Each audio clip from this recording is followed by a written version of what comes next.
لا حول ولا قوة إلا بالله العلي العظيم. بسم الله الرحمن الرحيم.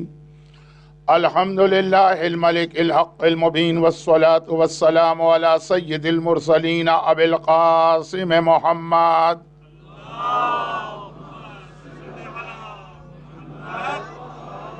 وآله الطيبين الذين أذهب الله عنهم الرجس وطهرهم تطهيرا.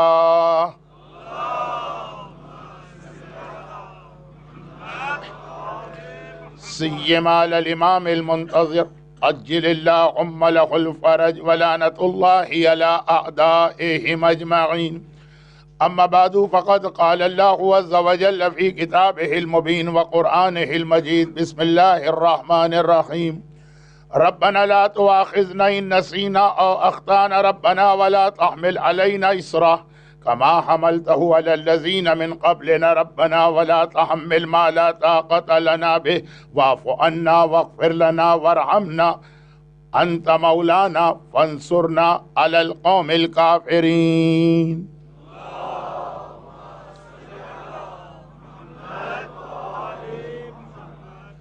آج کے خطبے میں میں نے جان بوجھ کر یعنی انٹینشنلی اور پرپزلی امام زمانہ کے ٹائٹل کو ذرا سا چینج کیا، اور اس لیے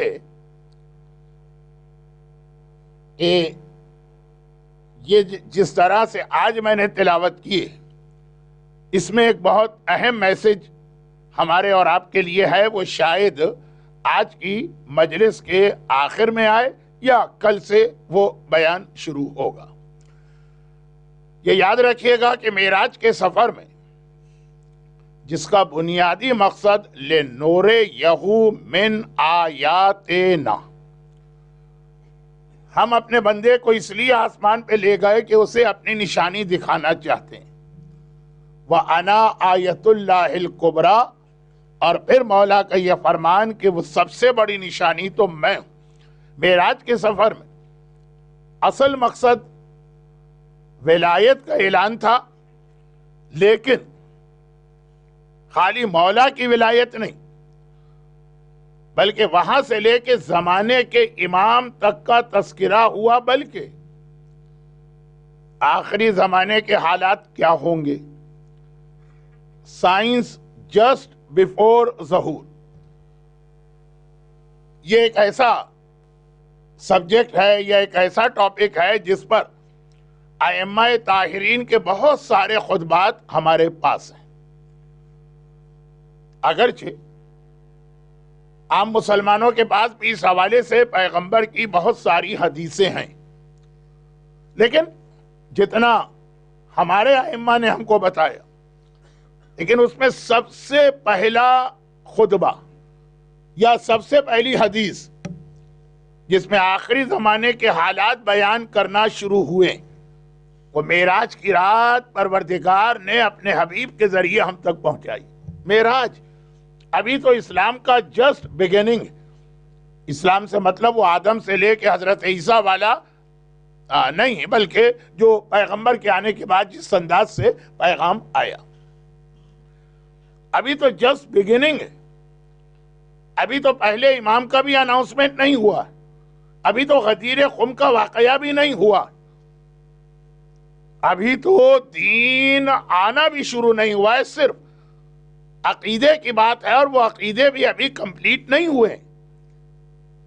لیکن آخری امام کا تذکرہ، آخری امام کے حوالے سے کچھ میسیجز اسی معراج کی رات میں ہمیں اور آپ کو تھرو پیغمبر ملے، تو وہ انشاءاللہ جب اتنی ساری بات اس سبجیکٹ یا ٹاپک یا موضوع پہ ہو گئی تو تھوڑا سا اس کا تذکرہ بھی کیا جائے گا، لیکن آج نہیں، آج تو جو کل کی بات تھی اسی کو مکمل کرنا ہے جلدی جلدی۔ 8 4 اور 4 8 4 + 4 8، یہ 8 دعائیں وہ ہیں جو اللہ کے رسول نے معراج میں سب سے پہلے مانگی ہیں اور ہمارے اور آپ کے لیے مانگی۔ بہت ہی مشہور آیت ہے سورہ بقرہ کی لاسٹ آیت، بلکہ سورہ بقرہ کی یہ لاسٹ آیت بھی ریکمینڈڈ ہے اپنے ایمان کے پروٹیکشن کے لیے. اب اسلام پہلے پرابلم بتاتا ہے پھر سولوشن بتاتا ہے. ہمارے پاس روزی یعنی رزق کی دعائیں ہیں، ہمارے پاس بیماری کی دعائیں ہیں، ہمارے پاس اولاد کے لیے دعائیں ہیں، ہمارے پاس بیٹیوں کی شادی کے لیے دعائیں ہیں، ہمارے پاس اپنے امن، امان، سکون، پیس اس کے لیے دعائیں ہیں، ہمارے پاس دشمنوں سے محفوظ رہنے کے لیے دعائیں ہیں. لیکن ان ساری دعاؤں سے پہلے ہمارے پاس ہے اپنے ایمان کو بچانے کی دعائیں. کل کی رات، آنے والی کل، ٹمارو، شب جمعہ، ایک مرتبہ پھر دعائے عدیلہ کے پڑھنے کا وقت آ گیا.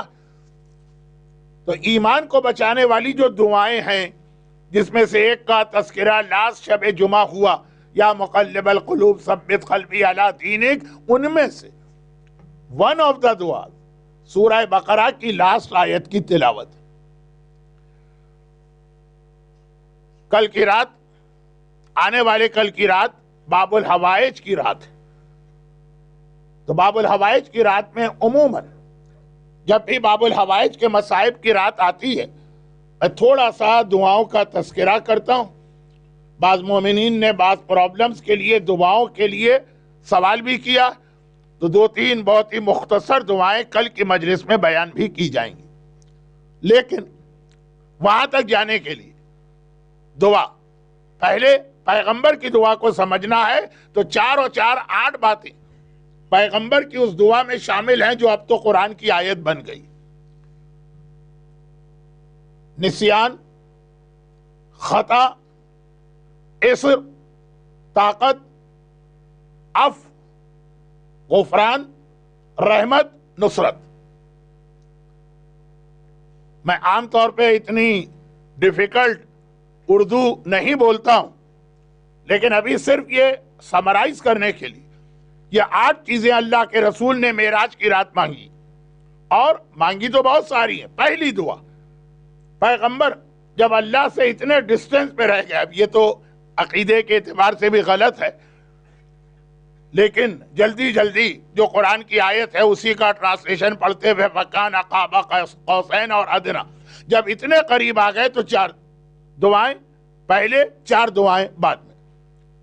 ربنا لا تؤاخذنا، اے خدا ہماری پکڑ نہ کرنا، ہم سے کوئی کوسچننگ نہ کرنا اگر ہم کوئی گناہ یا غلطی بھول سے کریں. اچھا، اب ان میں سے ہر چیز کے بہت سارے فقہی مسئلے بھی ہیں، اسی لیے آپ کو جب آپ عمل کرنے جائیں گے تو اپنے مرجع کے فتوے معلوم ہونا ضروری. لیکن جیسا کہ میں 2-3 دن سے کہہ رہا ہوں کہ مسائل بیان کرنے کا یہ وقت نہیں ہے، لیکن نسیان اور خطا، یا یہ کہ بھول سے نہیں، ہمیں پتہ ہی نہیں تھا ایک چیز کی حقیقت کہ یہ ڈرنک شراب ہے، ہم نے پی لی. پتہ ہی نہیں تھا کہ آج کا دن عید کا دن ہے، ہم نے روزہ رکھ لیا. 2 چیزیں، ہم کو معلوم ہے کہ آج عید ہو گئی لیکن بھول گئے. پورے مہینے کی ہیبٹ تھی، فجر کے وقت اٹھے، ہم نے نیت کر لی کہ روزہ رکھتا ہوں. اتھینٹک سورس سے وٹنس آ چکا تھا کہ آج عید ہے، اور ہم کل عید منانے کے لیے تیار تھے لیکن بھول گئے. اور چونکہ 1 مہینے کی ہیبٹ ہے تو ہم نے اٹھ کے نیت کر لی روزے کی، پھر سو گئے نماز فجر پڑھ کے. یہ الگ کیس ہے، یہ بھی معاف. او اختانا، ہمیں یہ خبر ہی نہیں ملی کہ آج عید کا دن ہے اس لیے ہم نے روزہ رکھا. یہ 2 الگ چیزیں. نسیان، یہ اللہ کے رسول نے معافی مانگی.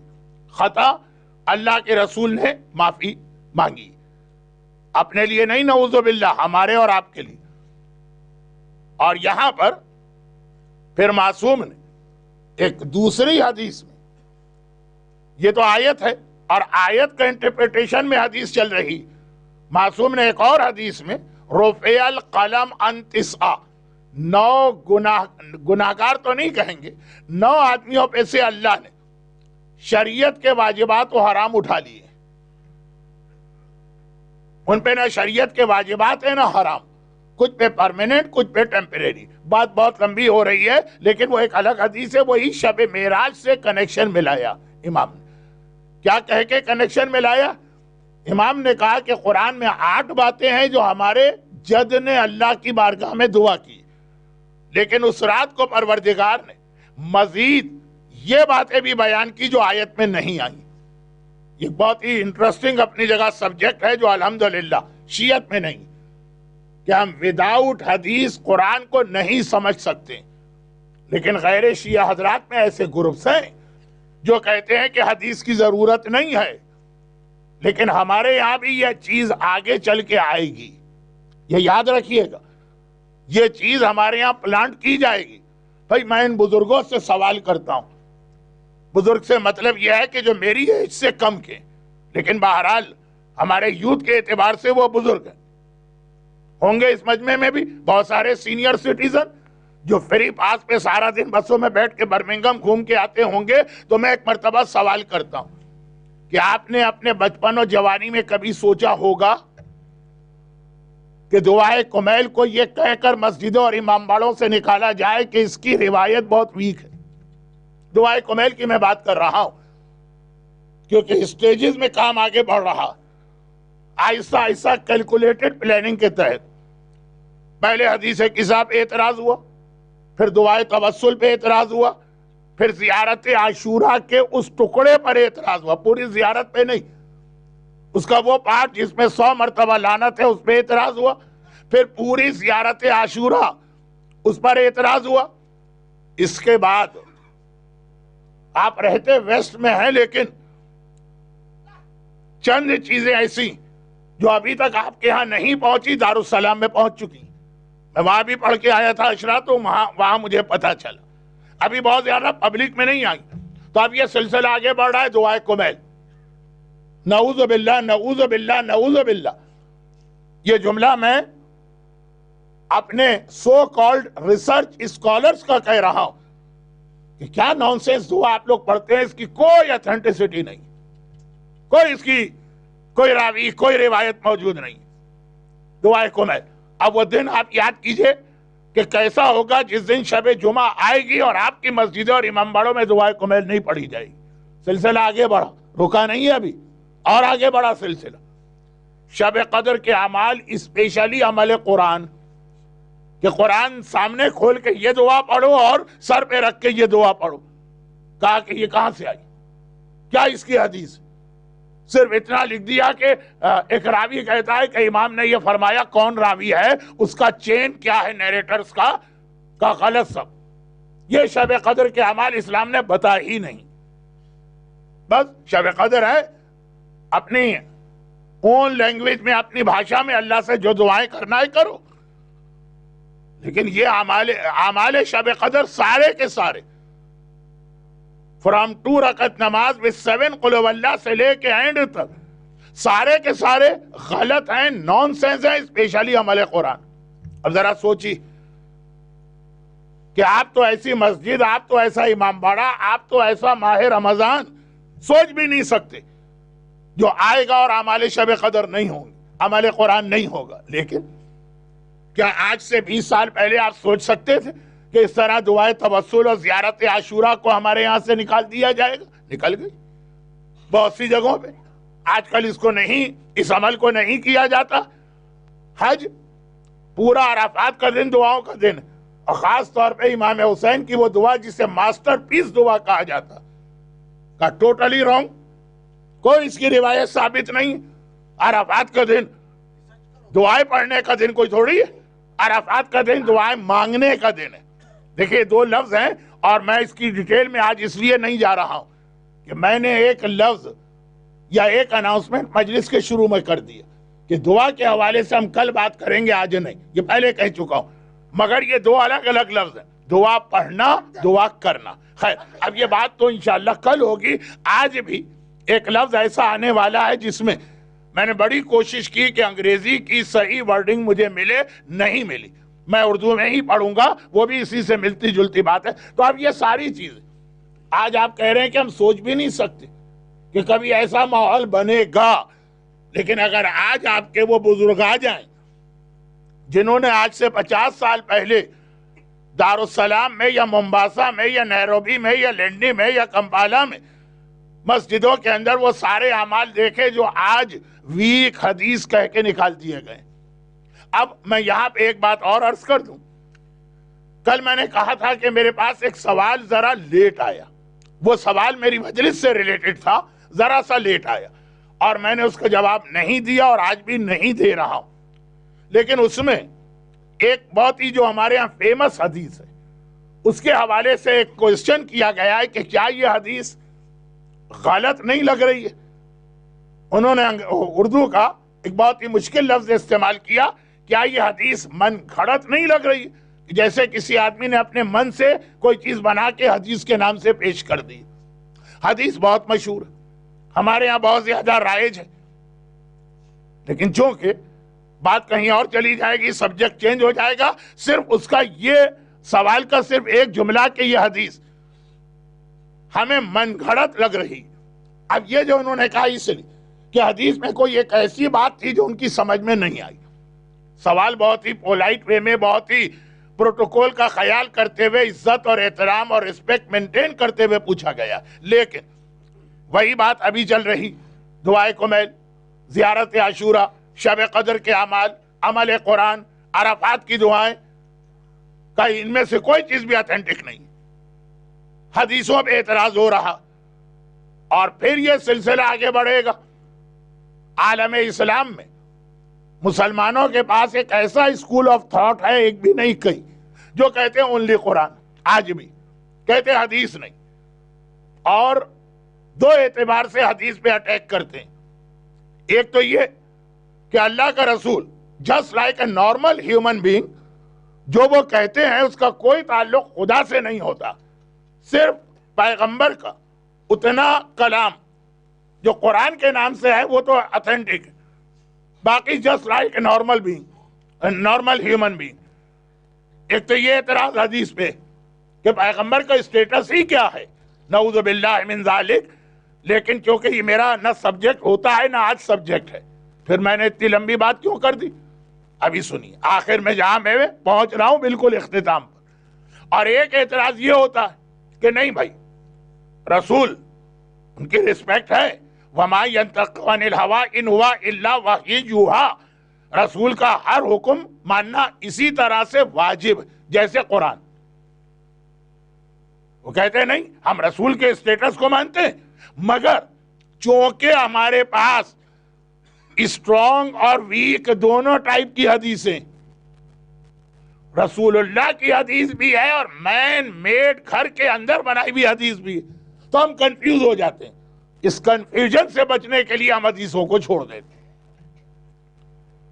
اور بعض یہ جن کی تھنکنگ ہے انہوں نے ایک ایگزامپل بھی دی، اگرچہ ایگزامپل بالکل ٹھیک ہے لیکن غلط جگہ پہ دی گئی۔ اب یہ بات میرے اپنے سبجیکٹ سے باہر نکل رہی ہے، لیکن ایگزامپل بتا دوں۔ انہوں نے کہا کہ اگر آپ کے سامنے 2 گلاس پانی کے رکھیں الگ الگ، اور آپ کو 100% شیور ہے کہ ان میں سے ایک میں زہر ملا ہوا، اب نہیں پتا کہ کس میں زہر، ایک زہر والا پانی ہے، ایک نارمل پانی ہے، نارمل بھی نہیں کہیے، مثلا زمزم ہے، اور ایک زہر والا، اگر آپ کو نہیں پتا کہ کون سا زہر والا ہے تو آپ کیا کریں گے؟ آپ دونوں پانی نہیں پیئیں گے۔ یہ سیف سائڈ پہ انسان کو جو اللہ نے عقل دی اس کا یہ تقاضا۔ ہمیں پتا ہے کہ ہمارے پاس یہ جو حدیث ہے، مثلا صرف یہ ایگزامپل کے لیے کہہ رہا ہوں، اصول کافی، اس میں آدھی حدیثیں بالکل ٹھیک ہیں امام کی ہیں اور آدھی جو ہیں وہ جھوٹی۔ اب ہمیں نہیں پتا کہ امام کی حدیث کون سی اور جھوٹی کون سی، تو اب سیف سائڈ یہ ہے کہ نہیں کہ آپ دونوں کو چھوڑ دیجیے، اس لیے کہ زہر والا پانی پینے سے بہتر ہے کوئی بھی پانی نہ پیو۔ یہ ایگزامپل بھی دی، اور یہ ایگزامپل کئی جگہ فقہ میں آتی ہے لیکن حدیث میں نہیں۔ تو اب یہ ان کا ایک آرگومنٹ، ہماری قوم میں ابھی یہ لوگ آئیں، ابھی وہ نہیں آئیں جو یہ کہہ دیں کہ رسول اللہ just like a human being, جیسے سڑک پہ گزرنے والا ایک عام آدمی وہ جو باتیں کہے گا آپ تو نہیں مانیں گے نا، رسول کا بھی یہی اسٹیٹس۔ بلکہ ایک حدیث عام مسلمانوں کے پاس تو یہ کہ پیغمبر نے مدینے میں آتے ہی مدینے والوں کو ایک ایڈوائس کی، مدینے والوں نے اس پہ عمل کیا، ان کے بچے بھوکوں مرنے لگے. وہ جو کھجور کے درخت کا واقعہ ہے کہ کھجور کیسے پلانٹ کی جاتی, انہوں نے کہا یا رسول اللہ ہم نے آپ کی بات مانی تھی تو اس سال تو ہمارے یہاں کھجور پیدا بھی نہیں ہوئی. پیغمبر نے کہا تم نے میری بات کیوں مانی؟ میں تو ایک عام آدمی ہوں, کبھی صحیح کہتا ہوں کبھی غلط کہتا ہوں. تو جب قرآن کہوں تو مانا کرو, باقی باتیں خود سے دیکھ لیا کرو کہ یہ صحیح ہے کہ غلط ہے. تو اب تو وہ ایک وہ ہے اسکول آف تھاٹ جو ہمارے یہاں ابھی تک نہیں ہے لیکن اسٹارٹ ہو گیا. ہمارے یہاں دوسرا والا, حدیثیں صحیح بھی ہیں حدیثیں غلط بھی ہیں, تو چھوڑ دو ساری حدیثوں. اور اسٹارٹ ابھی کیا ہے اعمال سے, اسٹارٹ ابھی کیا ہے دعاؤں سے, اسٹارٹ ابھی کیا ہے زیارتوں سے, اور آئیے سلسلہ آگے بڑھے گا. لیکن اصل پرابلم یہ کیا؟ اصل پرابلم حدیث نہیں اور صحیح اور غلط بھی نہیں. اصل پرابلم ہے مرجے کو کسی طرح سے قوم سے نکالنا. مرجے جو ہے, قرآن وہ ہے کہ اس میں لوگ یہ سمجھتے ہیں کہ مرجے کی ضرورت نہیں ہے. قرآن عربی میں ہے تو انگلش ٹرانسلیشن بھی ہے, فرینچ ٹرانسلیشن بھی ہے, دنیا کی 200 لینگویج میں اس کا ترجمہ ہے, وہ ہم خود سمجھ لیں گے. حدیثیں آ کے ایک پرابلم بنتی ہے کہ اتنی ساری حدیثیں, ایک عام آدمی نہ تو ہر حدیث کا ٹرانسلیشن پڑھ سکتا, خالی ٹرانسلیشن آپ ایک کتاب حدیث کی پڑھیں گے 2 کتابیں پڑھیں گے, اور اگر پڑھ بھی لیں تو یہ صحیح ہے کہ غلط, ویک ہے کہ اسٹرانگ, اتھینٹک ہے کہ فیبریکیٹڈ. اب اس کے لیے مرجع کی ضرورت پڑتی. تو کہا, کیا کہا انہوں نے کہ یہ حدیث ہی قوم سے نکال دو تاکہ جب حدیث ہی نہ رہے تو پھر مرجع کی کیا ضرورت. جس طرح سے وہ سارے پرانے پروفیشنز جس دنیا نے ترقی کی ہماری قوم سے نکل گئے, ہماری قوم کا مطلب ساری دنیا سے جو چیزیں نکل گئی تو اس کے جو ٹیکنیشینز تھے, اس کے جو میکینک تھے وہ بھی ختم ہو گئے. کتنے سارے پرانے ایسے پروفیشن ہیں, کیونکہ وقت میرے پاس نہیں ہے, آج ویک ڈے ہے, آج لوگ شاہ قاسم کے مصائب سننے آئے ہیں, میرا یہ بیان نہیں, تو میں تفصیل میں نہیں جا رہا ہوں. لیکن مرجع کو قوم سے نکالنے کا ون آف دا بیسٹ مسئلہ یہ کہ لوگ یہ کہہ کے مرجع کی امپورٹنس بتاتے ہیں کہ بھئی وہ حدیث کو سمجھتے ہیں, وہ احکام شریعت بتاتے ہیں, اس لیے ہمیں ان کی ضرورت ہے, حدیث ہی نکال دو. جب حدیث ہی نہیں رہے گی تو حدیث کو چیک کرنے والے کی ہمیں کیا ضرورت. لیکن اس پر مزید بات ایک آدھ دن کے بعد ہوگی. آج تو حدیث کے حوالے سے اتنی ساری بات اس لیے آ گئی کہ معراج کی اہم ترین آیتوں میں سے ایک, ہر آیت اہم ہے ان میں سے ایک, اس کو معصوم نے اپنی حدیث کے ذریعے سے اور ایکسٹینڈ کیا اور ہمیں یہ بتایا کہ خالی قرآن کافی نہیں ہے. قرآن میں جو آیا اس کے بعد حدیث نے اس کو مزید خالی ایکسپلین نہیں کیا, ایکسٹینڈ کیا ہے. تو اب یہاں پر آیا بھول معاف, خطا معاف. امام نے کہا نابالغ وہ جو گناہ کرتا ہے وہ بھی معاف ہے. یہ آیت میں نہیں آیا. یہ بھی معراج کی رات حکم ملا مگر الگ سے. نابالغ, جب تک کہ آپ نابالغ ہیں, چھوٹا بچہ ہے 4 سال کا, 5 سال کا, 6 سال کا. عورتیں جانتی ہے یہ مسئلہ کہ جب یہ مسئلہ کہا جاتا ہے کہ نامحرم سے حجاب کرنا تو پھر بات آتی ہے نامحرم مینس بالغ, نابالغ سے حجاب واجب نہیں. پھر بات آتی ہے کہ نہیں, نابالغ میں بھی جو ممیز ہے, ایج ایسی ہو گئی کہ ابھی نابالغ ہے لیکن سمجھدار ہے, تو خیر اسی لیے میں نے کہا 4 سال کا بچہ وہ اگر شراب بھی پی لے, وہ اگر خود سے میوزک سن لے, اب پیرنٹس کی ایک ذمہ داری اسے روکیں, تو بہرحال بچہ معاف ہے. نمبر 2, جنون, پاگل آدمی, پاگل جو آدمی ہے اس کے اوپر احکام شریعت معاف ہے. اور بہت ساری 9 چیزیں امام نے کہیں, ان 9 میں سے 4 آیت میں آ گئی ہیں, 2 کی ایگزامپل میں نے دی ہے, 3 ابھی باقی ہیں. لیکن آج کا موضوع مجھے تو لگا کہ مجلس کا ٹائم پورا ہو چکا ہے, اس لیے میں جلدی سے اصل موضوع پہ آتا ہوں. تو 8 باتیں پیغمبر نے وہ مانگی جو قرآن میں کوٹ ہو گئی, اور جیسا کہ میں نے کہا مزید 5 باتیں اور ہیں جو حدیث میں آ گئی. بلکہ ایک طرح سے قرآن کا اسٹائل ہی ہے, بات کہہ کے انکمپلیٹ چھوڑ دیتا تاکہ لوگ محتاج ہوں حدیث کے, محتاج ہوں رسول کے, محتاج ہوں امام کے, اور غیبت میں پھر محتاج و مرجے کے، لیکن بس اتنا جملہ. تو اب یہ جو 8 باتیں، بھول معاف، خطا معاف، اسر، اے خدا وہ بوجھ نہ ڈال جو پہلے کی امتوں پہ تھا. 50 نمازیں پہلے واجب تھی، آپ پہ 5 نمازیں. میں اب تفصیل میں نہیں جا رہا، ارادہ تھا آج تفصیل میں جاؤں گا لیکن نہیں جا رہا. ما لا طاقت لنا بہ. دیکھیے آج ویسٹ میں بیٹھ کر اگر آپ کو دین پہ عمل کرنا ہے نا، تو شریعت کے 2 مسئلے بہت زیادہ تھورلی اسٹڈی کریں گے، یہی آپ کو ویسٹ میں کام آئیں گے. اور یہ جو مراجع پہ اعتراض ہوتا ہے کہ وہ ایسٹ میں بیٹھ کر ویسٹ کے مسئلوں کو کیا سمجھیں، وہ سمجھتے ہیں. اور یہی 2 چیزیں ہیں، 2 بہت ہی اہم فارمولے جس سے آپ کے بہت سارے پرابلم سالو ہوتے ہیں. لیکن میں خالی ان کا نام لے رہا ہوں، اس کی تفصیل اس لیے نہیں بتا رہا ہوں کہ I'm pretty sure کہ آپ یہاں رہ رہے ہیں اتنے سالوں سے تو یہ چیزیں آپ کو معلوم ہیں. نمبر 1 عرف، نمبر 1 حرج. تو یہ جو مثلا آیت اللہ سیستانی کا جو فتویٰ ان کی بک کا کوڈ آف پریکٹس میں پرنٹڈ ہے. بہت سے فتوے تو ایسے ہیں نا کہ لوگ زیارت کر کے آتے ہیں اور پھر بتاتے ہیں کہ ہم نے ملاقات کی تو انہوں نے یہ جواب دیا. وہ جو جواب وہ لوگ کوٹ کرتے ہیں اس پہ ہم کو بھروسہ نہیں ہوتا. کیا انہوں نے کہا، کتنا آپ سمجھے، آپ کا کوئسچن کیا تھا، ان کا ریپلائی کیا تھا، ٹرانسلیٹر نے کیا ٹرانسلیشن کیا. میں تو ریلائی نہیں کرتا ہوں، لیکن جب ان کی بک کے اندر ایسی بک جو ان کی سٹیمپ کے ساتھ پرنٹ ہوئی ہے تو اس کو ماننا پڑے گا. تو ایک مسئلہ اس کے اندر ہے کہ نہیں، اس کا سلوشن انہوں نے کیا لکھا، یہی لفظ جو ایک مسئلے کا سلوشن نہیں ہے، آپ کے ویسٹ کے 90% مسئلوں کا سلوشن.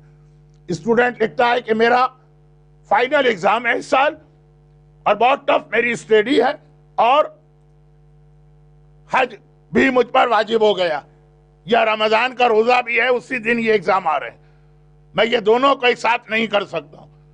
فرمایا کہ حج واجب ہے یا روزہ واجب، لیکن اگر حرج ہو رہا تو حج یا روزہ چھوڑ دو، پہلے وہ ایگزام دے لو یونیورسٹی کا، حج اور روزہ بعد میں کرنا. اب تفصیل آپ کو ریسیڈنس عالم بتائیں گے، میرے پاس اتنا وقت نہیں ہے کہ تفصیل میں جاؤں، لیکن میں بتا یہ رہا ہوں کہ اب یہاں کے بچوں کا ایک پرابلم ہوگا کہ ان کا پورا کیریئر ڈیپینڈ کر رہا ہے اس ایگزام پر، اور یہ ایگزام پڑ گیا رمضان کے، گرمیوں کے ان روزوں میں. حرج. اور آپ کو وہ ایشو بھی پتا ہے جس پر میں بات کرنا ہی نہیں چاہ رہا تھا، لیکن کیا کروں، کبھی کبھار ایسا لگتا ہے کہ اللہ زبردستی میری گردن پکڑ کے میری زبان پہ وہ جملہ لے آتا. اور وہ یہ، اور میری عادت تو نہیں ہے واللہ باللہ کہنے کی، لیکن اس میں قسم شریک کھا سکتا ہوں کہ آج کی مجلس میں یہ والا جملہ میرے ذہن میں دور دور بھی نہیں تھا، نہ میری پلاننگ میں تھا. لیکن آج کل ایک بہت بڑا ایشو اٹھا کہ سمر میں 20 گھنٹے اور 22 گھنٹے کا روزہ، ہاؤ اٹس پاسبل، تو سورج نکل رہا ہے اور افطار کر لو. بہرحال ایک مسئلہ ہے اپنی جگہ، اس پر ہم ڈیٹیل میں بحث نہیں کرنا چاہتے، لیکن وہاں بھی یہی جواب ہے نا. اس سے پہلے کہ آپ کہیں کہ نجف یا قم کے مرجے کو پتہ کیا ہے کہ یہاں پہ کیا حالات ہیں، کیا ویدر ہے، کتنا بڑا دن ہے، کتنے ہمارے زندگی کے دوسرے کام، جواب یہی تو آیا کہ اگر حرج ہے تو روزہ ساقط ہے، بعد میں ونٹر میں قضا کر لینا. تو حرج یہ ایک بہت اہم لفظ ہے، عربی کا لفظ ہے، قرآن کا لفظ ہے، یہ قرآن میں آیا. ما جعل علیکم فی الدین من حرج، اللہ نے دین میں حرج نہیں رکھا. لیکن یہ اصل میں شب معراج پیغمبر کی دعا تھی کہ خدا بندہ وَلَا تُحَمِّلْنَا مَا لَا طَاقَةَ لَنَا بِهِ. اب یہ کچھ انگلش میں آیا ہے تو مجھے انگلش پڑھنا تو آتی نہیں ہے. اچھا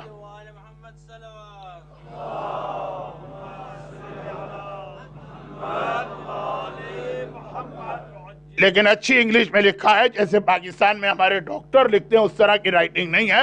تو میں پہلے بھی سمجھ گیا اور ابھی بھی سمجھ گیا کہ بہت سارے مومنین، ویدر بھی آج اچھا نہیں ہے، باہر کھڑے ہیں اور ابھی ہال میں جگہ اسٹل جگہ ہے، تو آپ حضرات جتنا بھی شیئر کر سکیں دوسرے مومنین کو صف اعظم میں، ان کا ثواب بھی آپ کو ملے گا. جتنا آگے آ سکتے ہیں آگے آ جائیے، باقی لوگ درود بھیجیں محمد و آل محمد.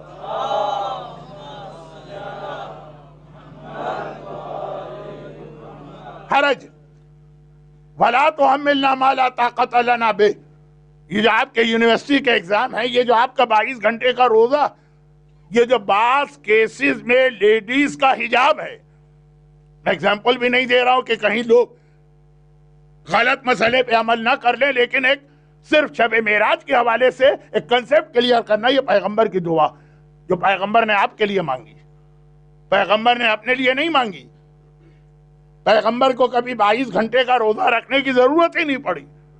پیغمبر نعوذ باللہ کسی یونیورسٹی میں اپنے یا اپنے بیٹوں کے ایگزام کا مسئلہ نہیں تھا، یا آپ کا خیال کیا پیغمبر نے 4 دعائیں تو یہ ہو گئی، اس کے بعد 4 دعائیں اور مانگی. واعف عنا، فارگیونیس، خدا بندہ ہمیں معاف فرما، معاف فرما.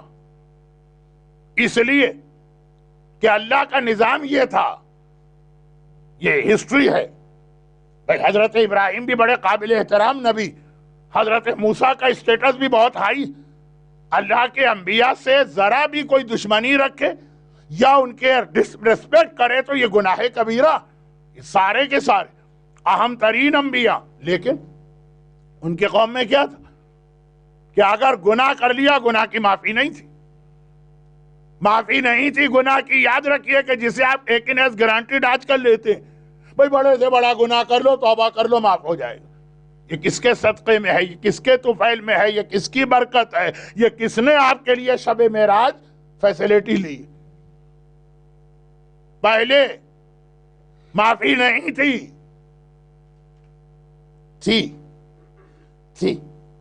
ربنا ظلمنا انفسنا وان لم تغفر لنا وترحمنا لنکونن من الخاسرین تھی، مگر ایک کنڈیشن کے ساتھ. ایک گناہ کیا، اب اگر اس کی معافی مانگتے ہو تو اللہ کی ایک حلال نعمت اپنے آپ پہ حرام کرنا ہوگی. ٹھیک ہے، چوائس تمہارا. تو اب جتنے گناہ ہم کرتے ہیں، اچھا آج کل کا زمانہ ہوتا، آخری زمانہ، تو ہم اپنا سارا نیکیوں کا یا نعمتوں کا کوٹا ایک دن میں ہی پورا کر لیتے، ساری چیزیں حرام کر کے بیٹھ جاتے. لیکن آدمی ایک مہینے میں کتنے گناہ کرتا، اتنی نعمتیں، حلال نعمتیں آپ کو پرماننٹ قیامت تک، مرتے دم تک اپنے آپ پہ حرام کرنا ہوتی. آج یہ آپ کو فیسیلیٹی کیسے ملی؟ شراب، آپ سے مطلب آپ نہیں، نعوذ باللہ، میوزک، بے حجابی، حرام کھانا، مومن کی غیبت، کسی کا دل توڑنا، یہ سارے گناہ کرتے ہیں، ایک توبہ کر لیتے ہیں، پھر آپ پاک و صاف ہو جاتے ہیں. یہ شب معراج پیغمبر کی دعا ہے، واعف عنا واغفر لنا، یہ بھی ایک الگ دعا ہے. اور خدا بندہ مغفرت فرما، یہ دو الگ الگ چیزیں، اس سے ملائیے گا نہیں. مغفرت کسے کہتے ہیں؟ چونکہ فیس بک، ٹویٹر اور اس سے ریلیٹڈ ساری باتیں اس میں آ رہی ہیں، اور کل سے شروع ہوں گی. آج تو غم کے بیان کا وقت آ چکا، لیکن سمجھ لیجئے، واعف عنا واغفر لنا، مغفرت فرما. مغفرت کسے کہتے ہیں؟ غفارہ کے معنی عربی میں کیا ہے؟ غفارہ کے معنی پردہ ڈالنا، کسی چیز کو کور کرنا. تو پہلے یہ تھا، پہلے سے مطلب حضرت موسیٰ کی قوم میں، کہ اگر کسی نے گناہ کیا تو اول تو معافی نہیں ملے گی. اچھا معافی مل گئی ایک نعمت حرام کر کے، کیا ہے خدا میں کل سے مثلا بریانی نہیں کھاؤں گا، یا چاول نہیں کھاؤں گا، یا آئس کریم نہیں کھاؤں گا، یا فلاں چیز، ایک حلال نعمت حرام کر دی. لیکن وہ معافی مل گئی، مغفرت نہیں ملی، گناہ پبلک کے سامنے آئے گا. اب یہاں 2 روایتیں ہیں، اور کہے کہ بعض گناہگاروں کی پیشانی پہ لکھا ہوا آ جاتا.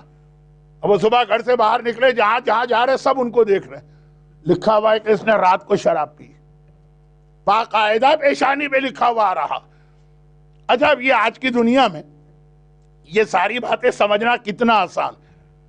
آج سے 40 سال پہلے جب میں نے کراچی کے بڑے امام باڑے میں معراج پر یہی باتیں کہی تھی تو اس وقت لوگوں کی سمجھ میں نہیں آ رہی تھی. بھئی آج کل تو آپ کو پتا ہے کہ ایک چھوٹا سا اسکینر ہے، آپ دنیا بھر کی فائلیں آپ ڈال دیجئے، وہ پڑھ لیں گے آپ. تو ہو سکتا ہے اس ٹائپ کا کوئی سسٹم ہو، یہ تو طے شدہ بات. ظہور امام کے بعد ہر انسان کی فور ہیڈ یا پیشانی پہ لکھا جائے گا، ھذا مومن ھذا کافر. یہ تو بالکل ہمارے یہاں بالکل اتھینٹک حدیث ہے. تو آپ پہلے گناہ لکھے ہوئے آتے تھے، معافی کے باوجود آدمی اپنا گناہ چھپا ہی نہیں سکتا تھا. اور بعض روایتوں میں ہے کہ گھر کے جو مین گیٹ ہے اس کے اوپر یہ لکھا ہوا جاتا تھا کہ یہ شرابی، یہ گانا سننے والا، یہ غیبت کرنے والا، یہ حرام کرنے والا. یہ پہلے. اب پیغمبر نے ہمارے اور آپ کے لیے دو الگ الگ چیزیں مانگی. یہ ہمارے یہاں دونوں کو مکس اپ کر دیتے. معافی الگ چیز ہے، گناہ معاف ہو گیا، کوئی نعمت حرام نہیں ہوئی. اور پھر گناہ چھپا بھی لیا گیا. رات بھر آپ جتنے گناہ کر کے صبح مسجد کی پہلی صف میں آ کے بیٹھ جائیں، کسی کو پتا چلے گا نہیں. ہاں کوئی آیت اللہ بہجت جیسا علم عرفان کا ماہر ہو، وہ ایک الگ بات ہے، جو علم عرفان والے. لیکن عام انسان نہیں. یہ پیغمبر نے مانگا کہ ہماری میری امت کی عزت، ان کی رسپیکٹ، گناہ کار کی بھی رسپیکٹ باقی رہے. تو گناہ کے اوپر پردہ پڑے. اس کے بعد دو جملے، وَارْحَمْنَا أَنْتَ مَوْلَانَا فَانْصُرْنَا. دو چیزیں پھر آخری رسول نے مانگی. یہاں تک آج مجھے مجلس کے شروع میں آپ کو لے کر پھر ان دونوں پر آج کا بیان کرنا تھا. اب وہ بہرحال جو بھی ہوا موضوع رہ گیا، لیکن اب سنیے آخری دو باتیں. وَارْحَمْنَا، ہم پر رحم نازل فرما، رحمت. اور وَانْصُرْنَا، اور نصرت، مدد. پیغمبر نے آخر میں دو چیزیں مانگی. 6 چیزیں جو ہیں وہ ہم انڈیویجولز کے لیے گناہوں سے اس کا تعلق، بھول، خطا، پرانی امتوں جیسا 50 نمازوں کا بوجھ، طاقت سے زیادہ کا حکم ہے خدا، 22 گھنٹے کا روزہ مثلا، گناہ کی معافی، گناہ پہ پردہ. یہ تو 6 چیزیں. آخری دو چیزیں بہت اہم. وَارْحَمْنَا، رحمت، وَانْصُرْنَا، نصرت. یہ شب معراج پیغمبر آسمان پہ مانگ رہے ہیں اور ہمارے اور آپ کے لیے مانگ رہے ہیں. رحمت کا خلاصہ اگر کیا جائے کل کی مجلس کو ذہن میں رکھ کر، تو رحمت کا نام ہے فاطمہ زہرا، نصرت کا نام ہے علی ابن ابی طالب.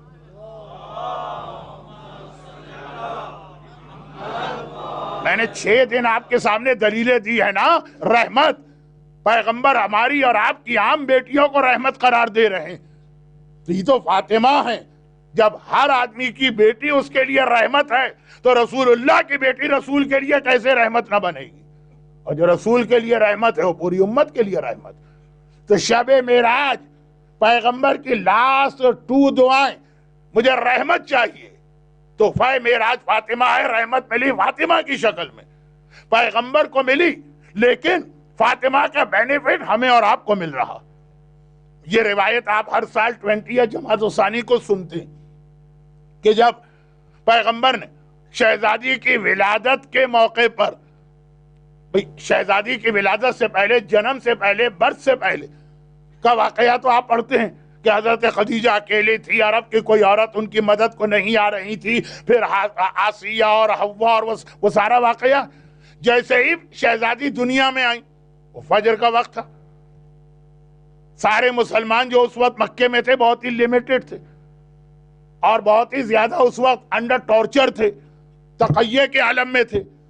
انہوں نے فجر کے وقت ایک نور دیکھا پیغمبر کے پاس، گھبرا کے آ گئے. یہ کیا ہوا؟ ایک قسم کا لائٹ، روشنی. پیغمبر نے بتایا کہ اللہ نے مجھے وہ بیٹی دی ہے. پھر ایک جملہ کہا کہ اس کا نام فاطمہ رکھا ہے کیونکہ اس کی وجہ سے خدا میری ساری امت کو جہنم اور ہر عذاب سے معاف کر کے جنت میں داخل کرے گا. فاطمہ ساری امت کے لیے. فاطمہ کا مطلب یہ ہے لأنہا فاطمت، یہ کاٹ دے گی، یہ الگ کر دے گی، یہ سیپریٹ کر دے گی عذاب خدا کو اور میری امت کو. تو فاطمہ رحمت بن رہی بھئی، عذاب سے جو آپ کو بچائے، جہنم سے جو آپ کو پروٹیکٹ کرے. اور فاطمہ کا نام تو دنیا کا بھی ہر مسئلہ حل کرتا. بھئی ایک تو یہ ہے کہ ٹھیک ہے آخرت میں تمہیں بہت کچھ ملے گا نام فاطمہ پر، یہاں تو تمہیں فاقے کرنا پڑیں گے، یہاں پر تو تمہیں بیماری فیس کرنا پڑے گی. ایسا بھی نہیں ہے، یہاں بھی سب کچھ، وہاں بھی سب کچھ. اسی کا نام تو رحمت ہے. پیغمبر 7th دعا جو مانگ رہے ہیں، اور وہ ساری چیزوں کے بعد بھول آپ سے معاف کرا دی، طاقت سے باہر والا گناہ معاف کرا دیا، جو توبہ آپ کر لیں وہ گناہ معاف کرا دیا. اس کے بعد بھی کہا کہ رحمت کی ضرورت. بہت سارے گناہ ایسے آپ نے توبہ بھی نہ کی، فاطمہ کی برکت سے معاف ہوں گے. البتہ نام فاطمہ ایک اوپن پرمٹ نہیں ہے آپ کو گناہ کرنے کا بعد وہ. اور آخری چیز وانصرنا، اور اے خدا ہمیں نصرت عطا فرما. معراج پر جانے سے پہلے رسول کیا کہہ کر گئے تھے؟ وَاجْعَلْ لِي مِن لَدُنْكَ سُلْطَانًا نَصِيرًا، مجھے مددگار چاہیے. یہ معراج پر جانے سے پہلے قُلْ رَبِّ أَدْخِلْنِي مُدْخَلَ صِدْقٍ وَأَخْرِجْنِي مُخْرَجَ صِدْقٍ. اور وہاں پہنچے تو کہا نصرت چاہیے، اور اللہ کی نصرت کا نام ہے علی ابن ابی طالب. جہاں جہاں اللہ مدد کرتا ہے، چاہے بدر میں ہو تو وہ علی کے ذریعے ہے، چاہے احد میں ہو تو وہ علی کے ذریعے ہے، چاہے خندق میں ہو وہ علی کے ذریعے ہے، چاہے خیبر میں ہو وہ علی کے ذریعے ہے، چاہے بشکنی کا مرحلہ ہو وہ علی کے ذریعے ہے، چاہے حنین میں ہو وہ علی کے ذریعے.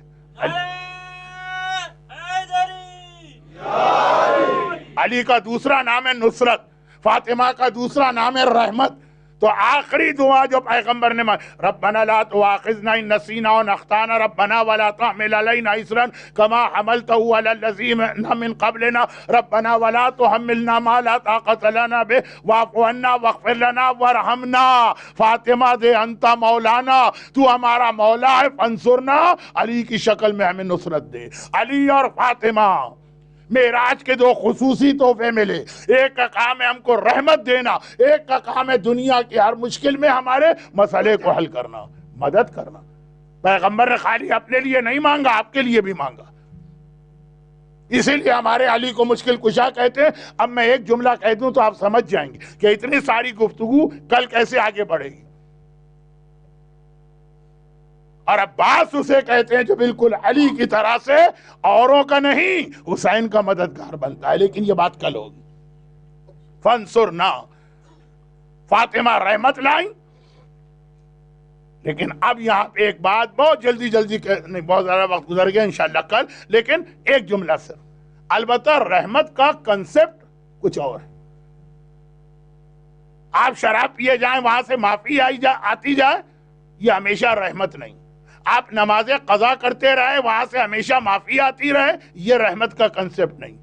رحمت کا تعلق ہر انڈیویجول کی اپنی پرسنل کنڈیشن سے. اگر کوئی آدمی بہت بیمار اور اس کی سرجری لازم ہے، کہ مثلا میں خود بہت ہی پرانا ڈائبیٹک پیشنٹ، اور ابھی ڈاکٹرز نے مجھے ابھی سے بلکہ کافی پہلے سے بتا دیا کہ مولانا آپ کا اینڈ یہ ہوگا کہ مثلا ٹانگ کاٹی جا سکتی ہے، اور باقی جو ساری باتیں کہتے ہیں. اب اگر وہ اسٹیج آ گیا تو اس وقت سرجن کی رحمت کا مطلب یہ ہے کہ وہ اپنا نائف اٹھائے میری ٹانگ کاٹ دے. اور اگر وہ مجھے اسی حالت میں چھوڑ دے تو یہ اس کی رحمت نہیں ہے، یہ یا اس کا اگنورنس ہے، یا اس کی جہالت ہے، یا اس کا عذاب. تو ڈاکٹر جب بیمار پہ رحمت نازل کرتا ہے تو کبھی کڑوی دوا بھی دیتا ہے، کبھی کیمو تھراپی بھی کرتا ہے. کینسر کی دوائیں، کینسر کتنا پینفل مرض ہے، کبھی جسم بھی کاٹتا. یہ ذہن میں رکھیے گا. اس سے زیادہ کا آج سمجھانے کا وقت نہیں ہے. کل کی رات، آنے والے کل کی رات دو ایسی اس میں باتیں کہ میرا آج کا ٹاپک جہاں پہنچا خود بخود کنیکشن مل گئے. نمبر ایک، کل کی رات عباس کی رات. جو نصرت علی ہے وہی نصرت عباس ہے کل کی رات. اور کل کی رات شب جمعہ ہے جو عذاب قبر کو یاد کرنے کی رات. دیکھیں خود بخود مجلس ایسی بن گئی. لیکن فاطمہ، آج فاطمہ میرا موضوع تھا. اللہ کی ایک ایسی رحمت کہ اگر کوئی اسٹیج اتنا خراب ہو جائے، جیسے جب ڈاکٹر نے مجھے بتایا تھا تو یہ کہا بھی تھا کہ مولانا یہ یاد رکھیے گا کہ جو لوگ اپنی شوگر کو کنٹرول کرتے ہیں وہ نارمل آدمی سے زیادہ ہیلتھی لائف گزارتے ہیں اور اس سے زیادہ لمبی زندگی گزارتے ہیں. جو میں آپ کو بتا رہا ہوں ڈاکٹر کہہ رہا ہے کہ آپ کی ٹانگ بھی کٹ سکتی ہے، آپ بلائنڈ بھی ہو سکتے ہیں، آپ کڈنی بھی فیلئر ہو سکتی ہے. یہ ساری چیزیں اگر آپ نے احتیاط نہیں کی، ورنہ بالکل پاسبل ہے ایک normal healthy life with diabetic اور وتھ شوگر. تو یہی رحمت کا تصور کہ ایک اسٹیج اتنا آپ اپنے آپ کو خراب کر دیں کہ عذاب خدا آنا پڑے. وہ اس وقت وہ عذاب آپ کے لیے رحمت ہے، لیکن اس سے پہلے اگر تھوڑا سا بھی کیئرفل. اور فاطمہ کی رحمت کا یہ مطلب ہے، یہ فاطمہ کی رحمت کا پارٹ ہے کہ فاطمہ نے اپنے نواسے بھی قربان کیے تو آپ کے لیے، اور فاطمہ نے اگر اپنے پوتے بھی قربان کیے تو آپ کے لیے۔ گجراتی کا ایک محاورہ ہے، شاید انگلش میں بھی ہے اور اردو میں بھی ہے، گھر کے محاورہ یہاں پڑھنا اچھا نہیں تھا، ایک کہاوت کہ اصل سے بیاج زیادہ پیارا ہوتا، لیکن مطلب اس کا یہی ہے کہ ہر باپ اور ہر ماں وہ نہیں جانتی، دادا اور نانا جانتے، اولاد سے زیادہ اولاد کی اولاد سے محبت ہوتی ہے۔ اب حسین تو خیر فاطمہ کا پارٹ ہیں، لیکن دنیاوی اعتبار سے کہوں فاطمہ کو اکبر و اصغر کتنا پیارا، لیکن اکبر و اصغر جتنا پیارا ہے اتنا ہی قاسم بھی پیارا۔ قاسم کسی غیر کا نام نہیں ہے، قاسم کا فاطمہ رحمت خدا تحفہ معراج سے قاسم کا وہی رشتہ ہے جو اکبر کا رشتہ۔ اکبر بلکہ اکبر چھوٹے بیٹے کی اولاد ہے، قاسم تو بڑے بیٹے کی اولاد ہے۔ اور شہزادہ قاسم شاہ قاسم، کچھ ایسی خصوصیات جناب قاسم کے مصائب میں ہیں جو اکبر ہو، عباس ہو، اولاد عقیل ہو، اولاد جعفر ہو، اور محمد کی بھی نہیں، کچھ خصوصیات جن میں سے ایک خصوصیت اس لیے بتا دوں کہ ابھی آپ میری تقریر سے پہلے فیض پنجتن پروجیکٹ کے حوالے سے خیمہ گاہ کا لفظ 2-3 بار آپ نے سنا۔ آپ خیمہ گاہ کی زیارت کے لیے جب جاتے ہیں، اب مجھے یہ جملہ نہیں کہنا پڑتا ہے کہ اگر کبھی آپ گئے ہوں، اب تو سب گئے ہیں، بار بار گئے ہیں، مسلسل گئے ہیں، اور انشاءاللہ تا ظہور امام یہ زیارت کا یہ سلسلہ جاری ہی رہے گا۔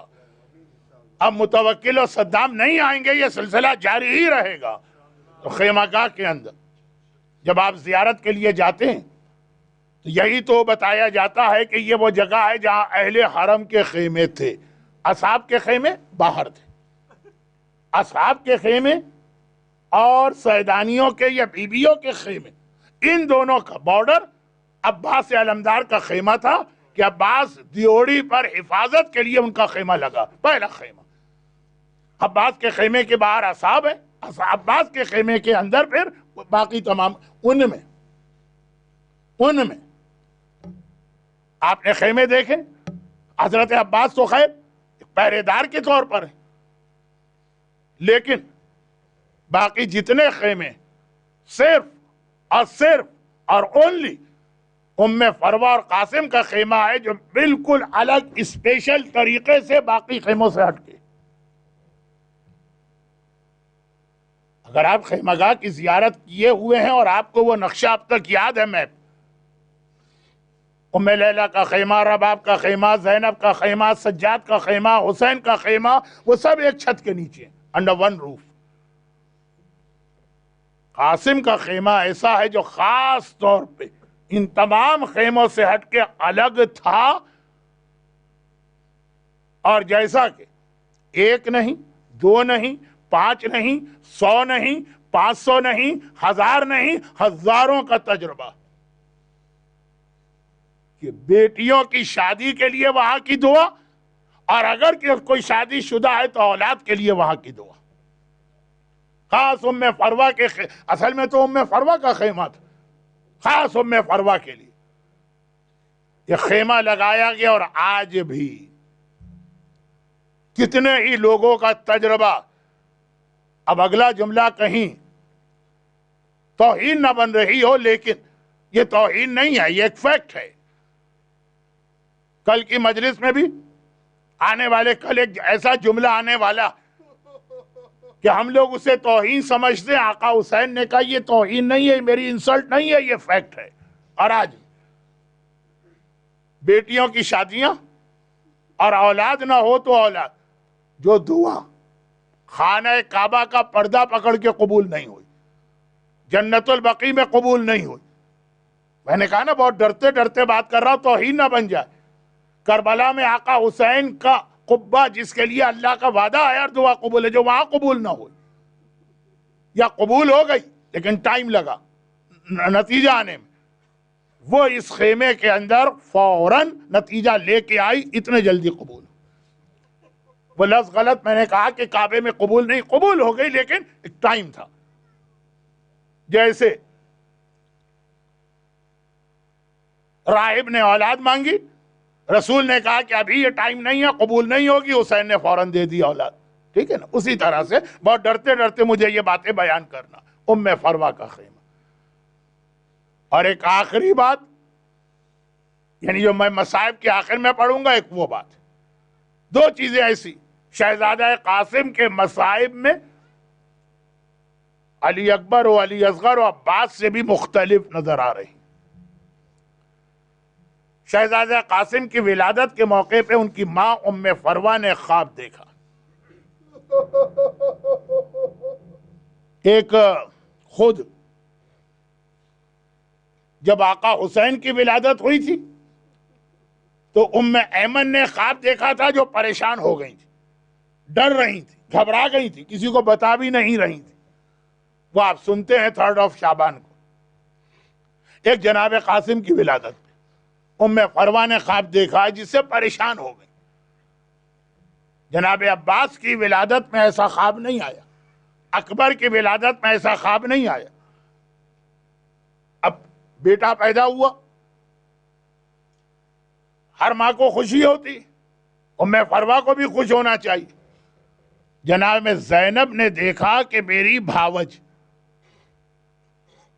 اتنا خوش نہیں ہے، پریشان ہے۔ کہا کہ ام فروا بیٹا پیدا ہوا ہے، خوشی مناؤ۔ کہا شہزادی خوشی منا رہی ہیں، تو کہا تمہارے چہرے پہ غم کے آثار کیوں ہیں؟ اب بتانا بھی نہیں چاہتی۔ اور زینب کبریٰ جیسی شخصیت، فاطمہ ہے اپنے زمانے کی اور قیامت تک کی ثانیہ فاطمہ ہیں، زینب سوال کر رہی ہیں۔ کہا شہزادی میں نے دیکھا کہ جیسے میں جنت کے ایک باغ میں بیٹھی اور جنت کے پھولوں میں سے ایک پھول ٹوٹ کے میری گود میں آ کے گر گیا۔ ٹھیک ہے، یہ تو بہت اچھا خواب ہے۔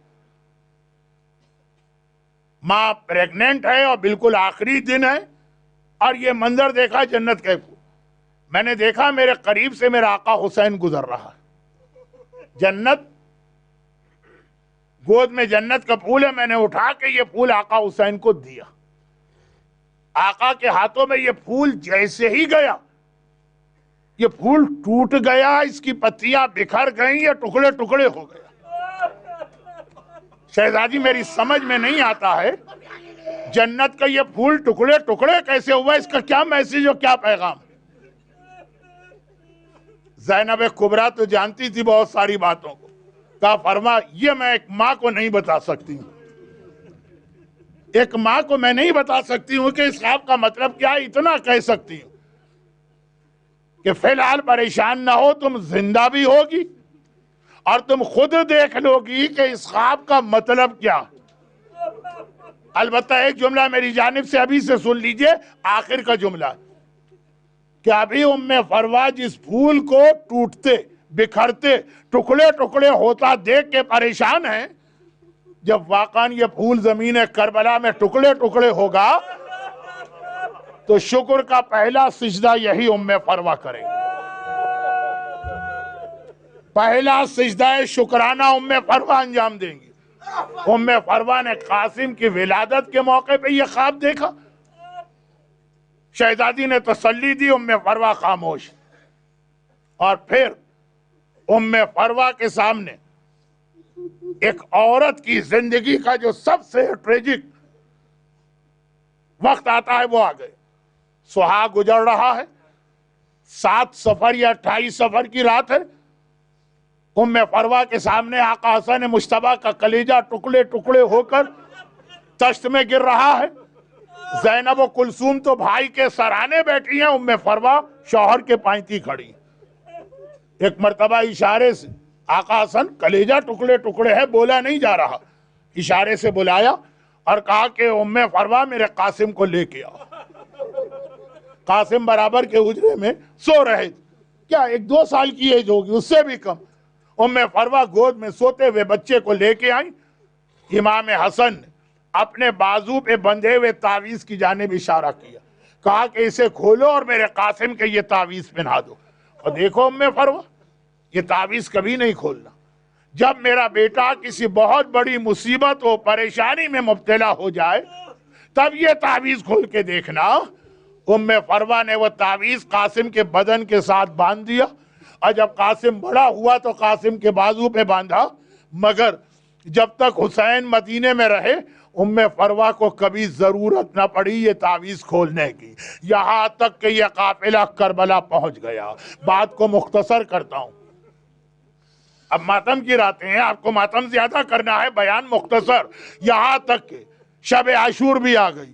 ایک مرتبہ آقا حسین شب عاشور میں مردوں سے بھی خطاب کر چکے، خواتین کے خیموں کا بھی جائزہ لے چکے، آدھی رات کے بعد اپنے خیمے میں مصلی بچھا کے بیٹھے۔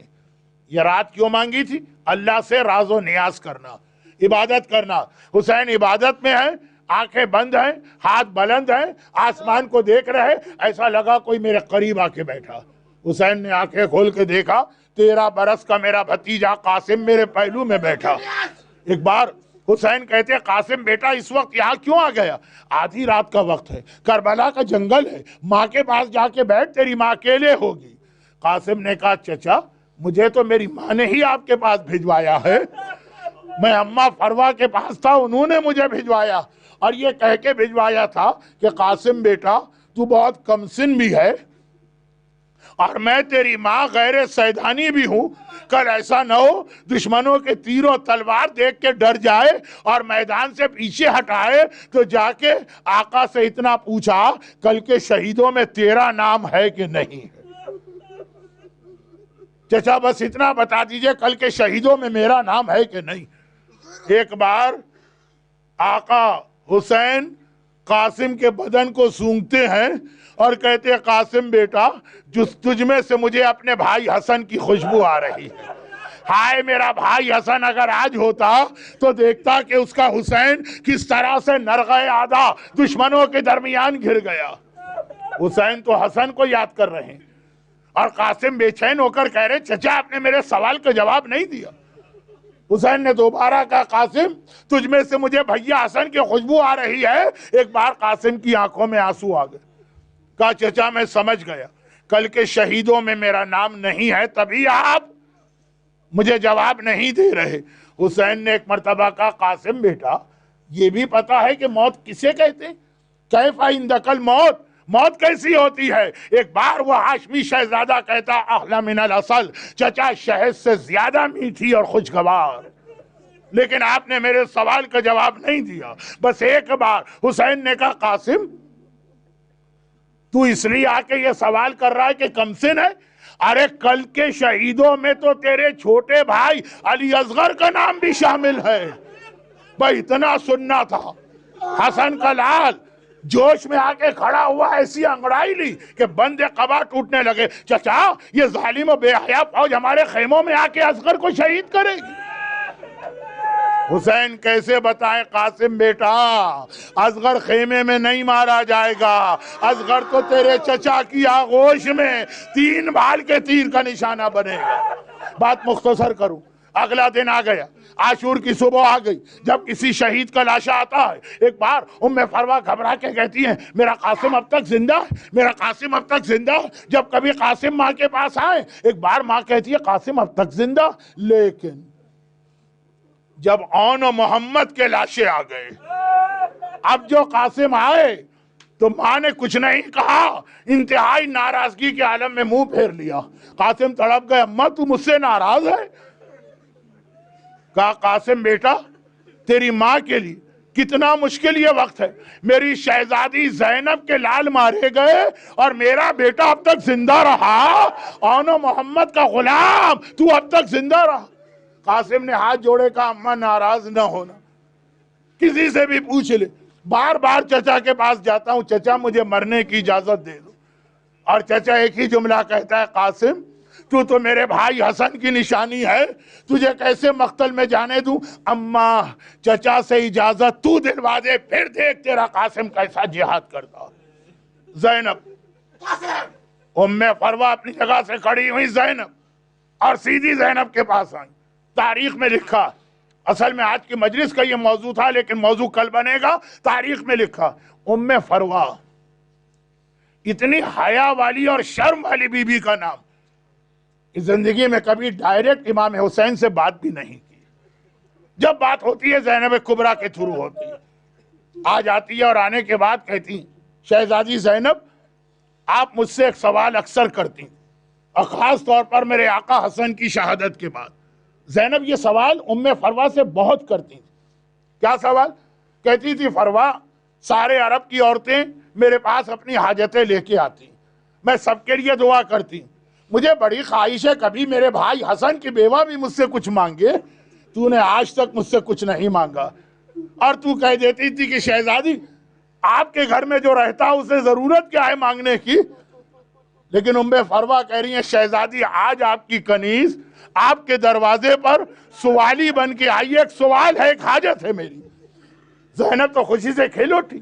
فروا تم نے بھی زندگی میں پہلی بار کچھ مانگا؟ بتا. علی کی بیٹی وعدہ کرتی ہے کہ تیری خواہش پوری کی جائے گی. ام فروا نے قاسم کو آگے بڑھا دیا، کہا میرے لال کو مقتل میں جا کے مرنے کی اجازت دلوا دی.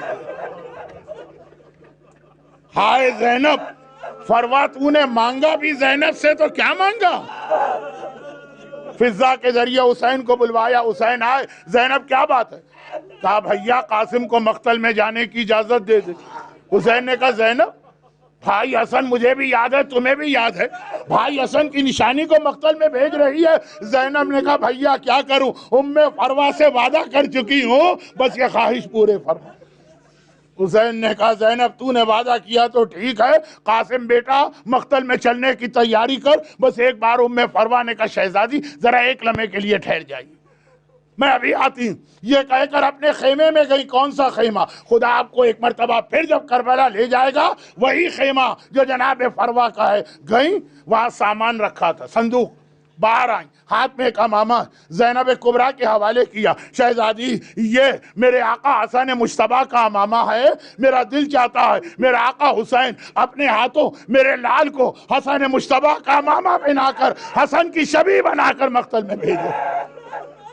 بھائی اور بہن نے روتے روتے 13 برس کے حسن کے نشانی گل بدن قاسم کو تیار کیا. بس بہت مختصر کر دوں ہم باتیں. ایک بار قاسم باہر نکلے، اتنا چھوٹا مجاہد تھا کہ گھوڑے پہ سوار بھی نہیں ہو سکتا تھا. عباس و حسین نے گود میں لے کر قاسم کو گھوڑے پہ سوار کرایا. لیکن اللہ، حیدر کرار کے پوتے کا جہاد، حسن مجتبیٰ کے بیٹے کا جہاد، عباس کے شاگرد کا جہاد، لشکر یزید میں اس انداز سے کوہرام بپا ہوا کہ عباس کا جہاد بھی ایسا نہ تھا. ایک بار بھاگا یہ لشکر یزید، شامی پہلوان، اس کے 7 بیٹے ایک ایک کر کے قاسم کی تلوار سے واصلے جہنم ہوئے. آخر میں وہ بھی قاسم کی تلوار کے سامنے آیا. ایک بار آواز دیتا ہے مجھے بچا لو. ساری فوج دوڑ کے آئی اس کو بچانے کے لیے. قاسم پہ حملہ کیا اور قاسم گھوڑے سے زمین کربلا پہ گرا.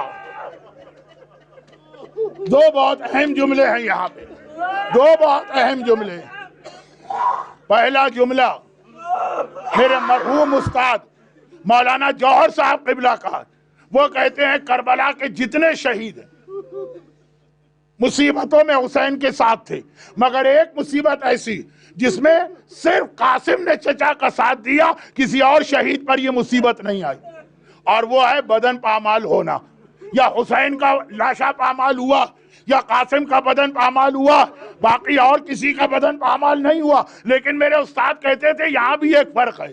حسین کا بدن پامال ہوا شہادت کے بعد، حسن کا گل بدن زندہ تھا. حسن کا گل بدن 13 برس کا قاسم زندہ تھا. تب بدن پامال ہوا. اور کیوں پامال ہوا؟ ادھر قاسم گھوڑے سے گرے، آواز دی یا اماں ادرکنی، چچا مدد کو آئیے. یہ تاریخ کربلا کا جملہ ہے. حسین کسی کی آواز سن کر اتنے جلدی اس کے سرانے نہیں گئے جتنے جلدی قاسم کے سرانے پہنچے. کیا مطلب اس جملے کا؟ اتنے جلدی آ گئے کہ لشکر یزید کو بھی ایکسپیکٹڈ نہیں تھا کہ اتنے جلدی آ جائیں گے. اب جو حسین کو دیکھا تو سارا لشکر یزید بھاگا. ادھر کے گھوڑے ادھر دوڑے, ادھر کے گھوڑے ادھر دوڑے, اور ان کے درمیان 13 برس کا قاسم. میدان کربلا میں لشکر یزید دائیں گھوڑے بائیں گئے, بائیں گھوڑے دائیں گئے. ایک روایت میں ہے امام زمانہ نے جب کربلا کے قاسم کو سلام کیا تو عجیب جملہ کہا, میرا سلام کربلا کے اس شہید پر جس کی دائیں پسلیاں ٹوٹ کے بائیں طرف چلی گئی تھی, بائیں پسلیاں ٹوٹ کے دائیں طرف آ گئی تھی. اور جیسے ہی حسین قاسم کے سراہنے پہنچے اور آواز دی قاسم بیٹا میں آ گیا ہوں, قاسم نے آنکھیں کھولی, چچا کو دیکھا اور کہا بابا آپ آ گئے, بابا آپ آ گئے, بابا آپ آ گئے. قاسم بہت کم سن ہے لیکن 13 برس کا ہے, شیر خدا کا پوتا ہے, کیا پہچان نہیں پا رہا؟ کیا چچا اور باپ میں فرق محسوس نہیں کر پا رہا؟ حسین کو دیکھ کے یہ کیوں کہا بابا آ گئے؟ اصل مسئلہ یہ ہے, ادھر قاسم گھوڑے سے گرے, حسین کو پکارا, خیمے سے حسین چلے, ادھر جنت البقیع سے حسن مجتبی دوڑ کے کربلا آ رہے ہیں. اے میرے لال قاسم گھبرانا نہیں, تیرا باپ تجھے لینے آ رہا ہے. دونوں بھائی ایک ساتھ پہنچے, قاسم نے آنکھیں کھولی, میرا بابا آ گیا. اور ایک بار قاسم کا بدن اس طرح سے اٹھانا مشکل تھا, حسین نے اپنی ابا زمین کربلا پہ بچھائی, قاسم کا بدن اس ابا پہ رکھا, ابا کو لے کے چلے, خیمے کے دروازے پہ رک گئے, خیمے کے دروازے پہ رک گئے. اس سے پہلے تو جو شہید تھا حسین اس کا لاشا خیمے میں لے جاتے ہیں, رک گئے. زینب کبریٰ نے کچھ دیر انتظار کیا, بھیا آ رہا نہیں آیا, گھبرا کے باہر آئی, دیکھا خیمے کے دروازے پہ حسین ابا پکڑ کے کھڑے. زینب نے کہا بھیا رک کیوں گیا ہے, خیمے میں کیوں نہیں آتا ہے؟ ایک بار حسین نے ابا کی طرف اشارہ کیا, کہا اس میں قاسم کا بدن ہے مگر اس حالت میں ہے کہ کوئی ماں اپنے بیٹے کی یہ حالت نہیں دیکھ سکتی, میں فروا کو یہ دکھانا نہیں چاہتا ہوں. اچھا ادھر جب زینب چلی تو میں فروا بھی پیچھے آ گئی, آقا کیوں نہیں آ رہا؟ کہیں یہ جملہ سن لیا. ایک مرتبہ کہا آقا, زندگی میں پہلی بار فروا آقا سے بات کر رہی, آقا ذرا دکھائیے تو میرا قاسم کس حالت میں ہے. بس ایک بار حسین نے آبا کھولی, ماں کے سامنے 13 برس کے گلبدن جنت کے پھول کے ٹکڑے نظر آ رہے ہیں. بس ایک بار, پہلے تو فروا شکر کے سجدے میں گری اور پھر کہا شہزادی زینب, ام کلثوم, رقیہ, رباب, لیلا, فاطمہ کبریٰ, مجھے مبارکباد دو, ذرا دیکھو میری قربانی سب سے زیادہ قبول ہوئی ہے. ہائے میرا قاسم مارا گیا, ہائے میرا قاسم.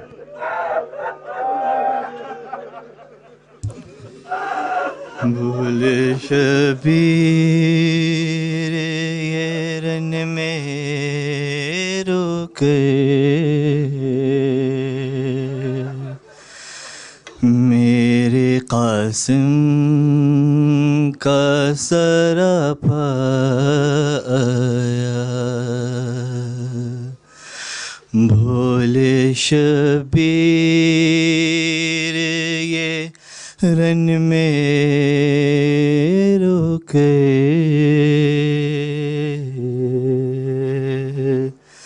میرے قاسم کا سراپا آیا. ٹکڑے ٹکڑے ہے حسن کا دل بے, میرے قاسم کا سراپا آیا. ٹکڑے ٹکڑے ہے حسن کا دل بے, میرے قاسم کا سراپا آیا. ایک گٹری شہیدی لائے ہے, ٹکڑے قاسم کے اٹھا لائے ہیں، کس طرح دیکھوں میں قاسم کا بدن، کس طرح دیکھیے وہ آئے ہیں، کیا ہوا دیکھیے آ کر زہرا، میرے قاسم کا سراپا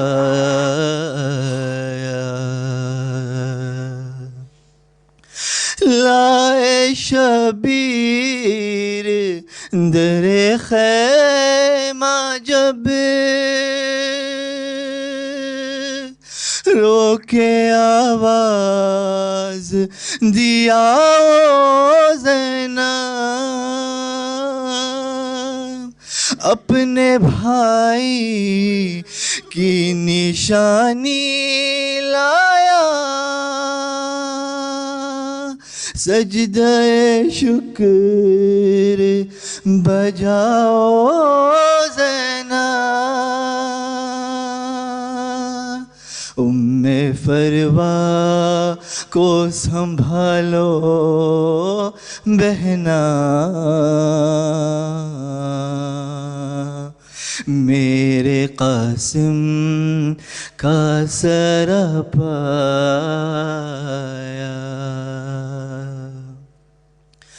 میں بھلا سکتا نہیں وہ منظر، جب کہ شبر کا جنازہ نکلا، سامنے نانا کے روزے پہ جب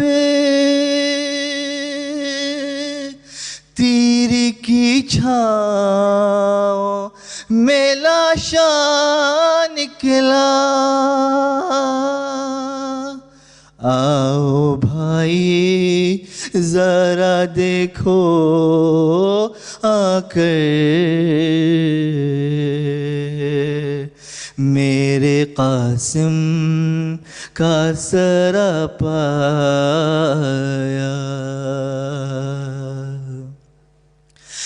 گرم ریتی پہ عجب منظر تھا، ساتھ عباس کے جب شہ آئے، لاشیں پامال کے ٹکڑے چھو کے یہ صدا دیتے ہوئے شہ آئے، آؤ بھائی ذرا دیکھو آ کر میرے قاسم کا سراپا،